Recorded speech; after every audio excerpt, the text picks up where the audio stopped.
దళితులకు భారత రాజ్యాంగం కల్పించిన మత స్వేచ్ఛను కల్పించాలని 1950 రాష్ట్రపతి ఉత్తర్వులను రద్దు చేయాలని పలు పాస్టర్ల ఫెలోషిప్ల ఆధ్వర్యంలో నగరంలో దళిత క్రైస్తవులు పాస్టర్లు శాంతి ర్యాలీ నిర్వహించారు.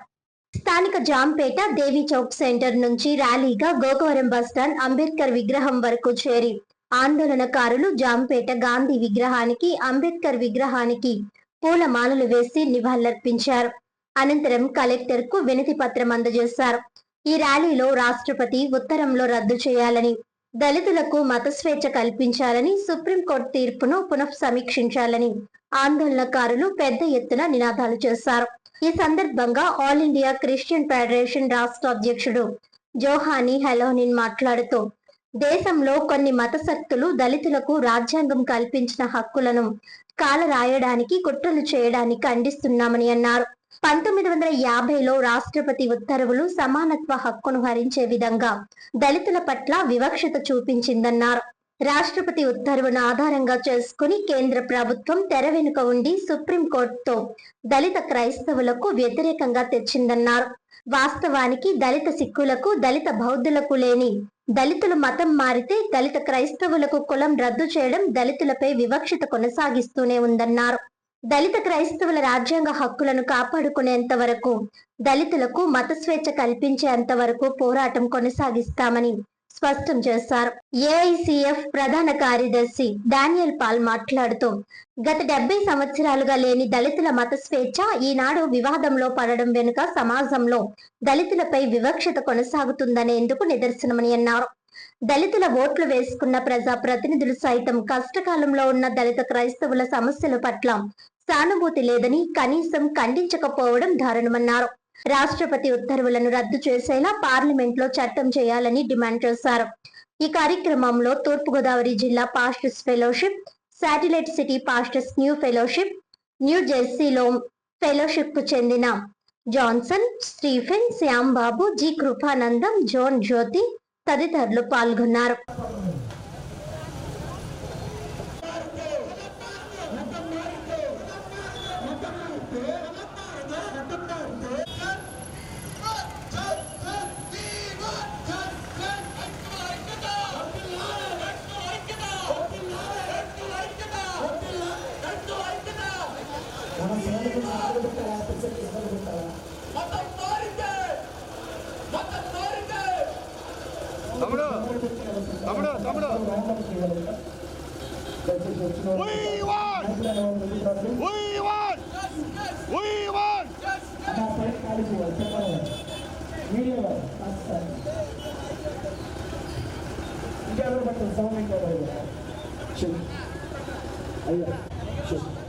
నాయకులు క్రైస్తవ సంఘ పెద్దలు వేదిక మరి అంబేద్కర్ విగ్రహం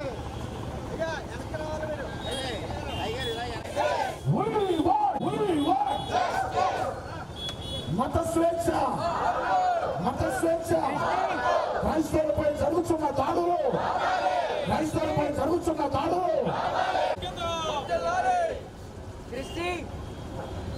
క్రైస్తవులకు న్యాయం ఈ దినం చేయడానికి ముఖ్య కారణం ప్రభుత్వాలు, ఇప్పటి ప్రభుత్వాలు జరిగిస్తున్న అన్యాయపు చర్యలను మనం అందరం ముక్తకంఠంతో క్రైస్తవ సంఘాలు, క్రైస్తవ నాయకులు, దళిత వర్గాలు మరి ఇతరత్ర అన్ని వర్గాల ప్రజలకు ఏకమగండంతో కూడి మరి ర్యాలీ చేస్తున్నాం. దీనికి ప్రధానమైన కారణం ఏంటంటే, మరి గడిచిన 70 సంవత్సరాలుగా స్వతంత్రం వచ్చినప్పటికీ కూడా దళిత వర్గానికి స్వేచ్ఛ లేదు, స్వతంత్రం లేదు. ప్రాముఖ్యంగా మత స్వేచ్ఛ లేకుండా చేయడం అనేది మేము నిరసిస్తూ ఉన్నాం. దీన్ని తీవ్రంగా మేము ఖండిస్తున్నాం. మరి ప్రజలైతే ఎన్నుకోబడినటువంటి నాయకులైన వారు, శాసనసభ్యులైతేనేమి, పార్లమెంట్ సభ్యులైతేనేమి, వారు చేసిన తీర్మానాల్లో దళితుల పక్షాన వారి స్వరం వినిపించకపోవడం చాలా విచారకరం. మరి ఓటేసి గెలిపించిన విషయంలో దళితుల ఓట్లు కూడా ఉన్నాయి. నాయకులైన వారు స్పందించాలి, నాయకులైన వారు మాట్లాడాలి, న్యాయం జరిగించాలి. కానీ ఏ ఒక్కరు కూడా దళితుల విషయంలో తమ స్వరం ఇప్పకుండా, న్యాయం గురించి మాట్లాడకుండా మౌనంగా ఉండడం మా అందరినీ బాధిస్తూ ఉంది. ఈరోజు ప్రజలందరూ రోడ్డు మీద వచ్చి మాట్లాడుతున్నారంటే మా బాధనే, మా నిరసన మేము వ్యక్తపరుస్తున్నాం. మరి దళితుల విషయంలో జరుగుతున్న వివక్ష మేము ఖండిస్తున్నాం. ఆ వివక్ష తొలగించబడాలి. ప్రాముఖ్యంగా 1950 సంవత్సరంలో రాష్ట్రపతి ఉత్తర్వుల ద్వారా ఏదైతే దళిత వర్గానికి అన్యాయం జరిగిందో, మరి దళితులు తమ మత స్వేచ్ఛ లేకుండా వారు ఆటంకపరచబడుతున్నారో ఆ ప్రెసిడెంట్ ఆర్డర్ ని ఖచ్చితంగా రద్దు చేయాలి. దళితులకు ఖచ్చితమైన మత స్వేచ్ఛను ఇవ్వాలి. మరి దళితులకు ఉన్నవారు హిందూ మతాన్ని వెళ్తే వాళ్ళ హక్కులన్నీ అనుభవిస్తున్నారు. దళితులకు ఉన్నవారు సిక్కు మతంలోకి వెళ్తే వాళ్ళ హక్కులు అనిపిస్తున్నారు. దళితులుగా ఉన్నవారు బౌద్ధ మతం వెళ్తే వాళ్ళ హక్కులు అనిపిస్తున్నారు. అయితే దళితులుగా ఉన్నవారు క్రైస్తవ మతంలోకి వెళితే వారి హక్కులు ఎందుకు కోల్పోతారు? ఇది అన్యాయం కదా, ఇది అక్రమం కదా, ఇది వివక్ష కదా, ఇది చట్టానికి వ్యతిరేకం కదా. మరి డాక్టర్ బాబాసాహెబ్ అంబేద్కర్ గారు రాజ్యాంగం ఇచ్చిన హక్కులను కాలరాస్తూ ఆయన ఇచ్చిన రాజ్యాంగానికి విలువ లేకుండా చేస్తున్న ఈనాటి ప్రభుత్వాన్ని మేము నిరసిస్తూ ఉన్నాం, ఖండిస్తూ ఉన్నాం. ఖచ్చితంగా దీనిలో స్పందించాలి, పార్లమెంట్ లో స్పందించాలి, పార్లమెంట్ లో తీర్మానం చేయాలి. అదేవిధంగా సుప్రీంకోర్టు కూడా సుమోటుగా ఈ విషయాన్ని తీసుకొని దీని విషయంలో న్యాయం జరిగించాలని మేము కోరుతున్నాం. న్యాయం జరిగే వరకు ఈ పోరాటం ఆగదు. మరి గడిచిన 70 సంవత్సరాలుగా మాట్లాడుతున్నాం కానీ ఎవరు స్పందించలేదు. ఈ రోజు దేశవ్యాప్తంగా దళితులందరూ రోడ్డు మీదకి వచ్చారు, నిలబడ్డారు, మాట్లాడుతున్నారు, స్వరములు ఎత్తున్నారు, ఆవేదన తెలియపరుస్తున్నారు. కనుక ప్రజలు గమనిస్తూ ఉన్నారు. నాయకులు ఎవరుతున్నారో, అధికారులు ఎవరుతున్నారో స్పందించాలి, దీనిలో న్యాయం జరిగించాలి. దళితులు కూడా భారతీయ పౌరులని, దళితులు కూడా సమాన స్వేచ్ఛ హక్కులు ఉన్నాయనే విషయాన్ని వారు గుర్తించి ఆ హక్కులను పరిరక్షించాలని, వాళ్ళ హక్కులు వారు అనిపించే అవకాశం తెచ్చని కోరుతున్నాం. Bishops and pastors fellowship general secretary. ఈ దినం మన సమాజాన్ని మనం చూస్తున్నాం, వివక్ష కొనసాగుతూ ఉంది. క్రైస్తవులను చాలా చులకన చేసి మాట్లాడుతూ ఉన్నారు. ఈరోజు చర్చెస్కు పర్మిషన్ ఉందా అని ప్రశ్నించే వాళ్ళకి నేను సూటిగా ఒక ప్రశ్న వేస్తున్నాను. మనం హిందూ సాంప్రదాయం నుండి వచ్చాం. ఏ హిందూ ఆలయానికి పర్మిషన్ ఉంది? ఎవరు పర్మిషన్తో ఏ ఆలయాన్ని కట్టారు? ఈరోజు క్రైస్తవుల మీద ఎందుకు ఈ వివక్ష? ఎందుకు క్రైస్తవులు నిలదీయడం?